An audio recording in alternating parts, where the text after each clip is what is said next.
Good morning, students. I hope all are doing well. Happy to meet you in another session of cloud computing and big data analytics. Today we'll be seeing 2 or 3 important topics. And in the last class I had completed with the topic cloud and dynamic infrastructure. So let us continue with that. The next topic is cloud computing characteristics. You may get this as an important question in exams. So basically the cloud computing consists of a lot of resources in a pool in the internet. These resources are nothing but different commodity based hardware. Because of the resources only, different companies and users, they move for the cloud, and these resources can be taken by the user, subscribed by the user at any time whenever they require. And if you require, you can just subscribe it, and if the necessity is over, means you can just release the resource, or you can just discontinue its usage. So there is a container system where you have all these different commodity hardwares, and for example, a service can be subscribed from one cloud, and you can move on to another cloud if suppose you are not satisfied with the previous service. Okay, so and here I have used the term as commodity. Commodity hardware is nothing but a place where different hardware and software resources are available. It's just a device or an IT component which is less expensive, and whenever you need, you can just take it and use it. It's available everywhere, and it can also be basically interchangeable. So if you're not satisfied with one, you can go for the another one and you can immediately use it. It's almost like a plug and play where you just see the options there and you select from it and then you use it. Okay, so that is known as a commodity hardware. In the pool you have a lot of resources, and it's just like a hardware shop. If you require, you can just take it and use it. Otherwise you can go for another one. Okay, and they are all less expensive and available. Okay, there's no demand for it, it's just available for everyone there. Okay, so that is known as the commodity hardware. Okay, let's continue with the characteristics. Okay, so the first one I told you about is the resources, where it is interchangeable. You can just use it. If you're not satisfied, you can go for another one. The next thing is about the virtualization, and you have an abstraction layer for the hardware, software, and configuring your systems. Abstraction means it's very easy for the user to understand. You just see only the important things. The user just sees only the important, whatever he requires, he sees it. Okay, the background and complex details are all hidden from the user. Okay, you require a storage, you just see only that. The other information, the mappings that is going on, everything is hidden. Okay, so and we have already seen about the virtualization concept. Okay, so next characteristic is the feature of multi-tenant. Okay, this is a very important keyword in cloud, multi-tenant or multi-tenancy. Okay, it means that you have multiple customers are there. Along with you, there are multiple people who are making use of it. Okay, you are making use of storage to store all your videos and other photos, and like you, there are other people also in the cloud who make use of the storage or the network or the processing power, etc.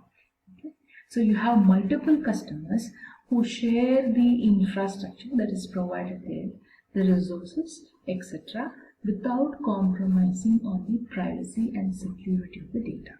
Now, privacy and security is very important feature of the cloud. The cloud becomes popular only or mainly because of the security feature. Now, cloud is a third party, okay, and you are depending on the cloud and storing or accessing so many information and data. So there must be security for the data. Okay, so it's one of the very important feature. Okay, and we'll be learning more about the security later. And the other one you already have learned about this pay as you go pattern, right? So whenever you require, you just pay for it and you use it. Suppose in 1 month you don't require much, you don't have much happening in your company, then you don't use it, no need to pay for it. Okay. The next month you have a lot of things and operations going in your company, so you require more resources and you pay for it. Okay. So pay as you go pattern. And another keyword is elasticity. It's very elastic. Okay. When you pull, when you require, you get it. If not, it will be just as it is there. So elasticity and automatically based on the capacity needed. It's automatically provisioned to you. Okay. So that is about the cloud computing characteristics. Okay. I hope you have understood it. Now let's look into the cloud computing barriers. Okay. What are the difficulties or what are the drawbacks in cloud? Okay, so there are mainly 4 major barriers when you are going in for adopting the cloud services. The first one is absolutely very important one, security. Okay, security is the first main important thing that we all look wherever we go. We'll be looking for the cloud or the internet, everything.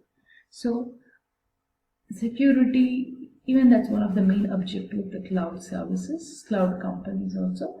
So it's one of the main barrier also, right? Because we need to believe them and we need to think that our data is secure there in the cloud. And the next one is about the agreements between the cloud service renders and the customers. Okay, so we need to agree upon a common standard policies. The policies must be well defined. Okay, so that is the second thing. Governance and regulatory compliance. The agreements, the standards with which we both agree upon. Okay, that should be well defined, and that is one of the major barrier. Okay, they may not put down all the conditions on their agreement, or data won't be stored like that. So it depends on the policy standards. The next one barrier is about the integration and interoperability. Okay, so you have a lot of APIs there in the cloud. So I may be using a different platform. There could be a different platform or different services. All must be compatible. The operation, the platform, the programs which I'm having with me, they all must be compatible with the services in the cloud. So all these compatibility are taken care by in the programming itself, in the APIs, application programming interface. So that interoperability, sometimes there could be some uncompatible issues also. So it should be compatible.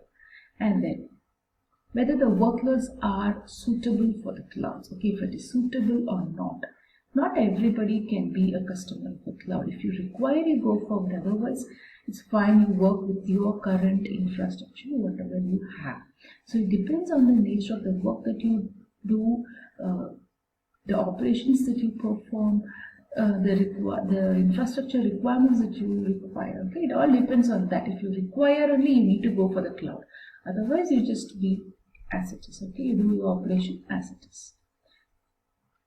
So 4 major cloud computing barriers. The first and foremost is the security. Second one is the agreement, the compliance reports, standards.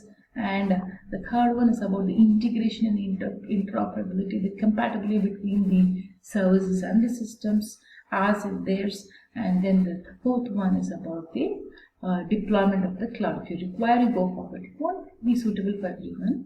Okay, so depending on that only, you have to go for the cloud. Right. And now we are going to see a lot of different situations where one can go and adopt services in the cloud. Okay, so this comes under the topic cloud adoption. Who can go for the cloud and who need not go for the cloud? So a lot of examples and the situations are here. So business function that suits the cloud deployment can be, who can go for the cloud are low priority business applications. Okay, my business application is a low priority. Okay, as against a very large database. I don't have a very large database and it's a low priority operation that I make. And then traditional web application, traditional web application, the reservation, booking, etc., and interactive applications where there is a lot of customer query and response. And then marketing campaigns, okay, and then one-time batch processing. Sometimes you get a lot of job and you need to process, so you can go for cloud. You need not invest in the infrastructure, you can just have a cloud. When you get operations, you go for the cloud. Okay, and then it is suitable for loosely coupled, there's not much of interaction or dependency between the different operations. So loosely coupled, isolated workloads. Okay, somewhere some workload is happening isolated. It's not a distributor. It's not too much of interaction. Okay, so isolated workloads. Some jobs are just happening somewhere. So isolated workloads, and then single virtual appliance workloads. Some one particular operation you have that is going on that can be transferred to the cloud, and then development operations, and then testing, software development and testing and pre-production. Some particular features you need to develop. Okay, just a few features, and then R&D projects, research and development projects. Prototyping is nothing but just a model. You're creating a model, you can go for cloud. And applications that scale horizontally on small servers. Okay, so you're adding some one computer server and you're giving one function to it. That is horizontal scaling. Okay, and then applications that significantly need different levels of infrastructure. That means at one particular day, okay, in the morning you need a lot of infrastructure, you need a lot of storage or processing, and then as the day goes on, don't require it. Or throughout the month, maybe a week, you need a lot of services, operations are going on, and then about seasonal demands.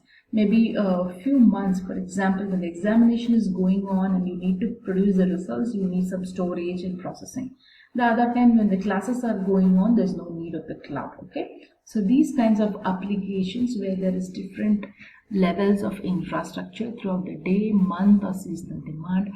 A small startup company, okay, they can go for cloud. Okay, and then so it's a startup, so initially they need to advertise more and they'll have a lot of visitors, so there you need a cloud. And then after some time, maybe after a few months, the visitor may go in for another startup like that. Okay, so for whom it is not suitable, okay, this cloud service is not suitable for mission critical, very important applications which run for 24/7 into 365 days, okay, where you need a lot of memory, and applications which has a lot of processing in parallel processing simultaneously, so much of work, very important sensitive data.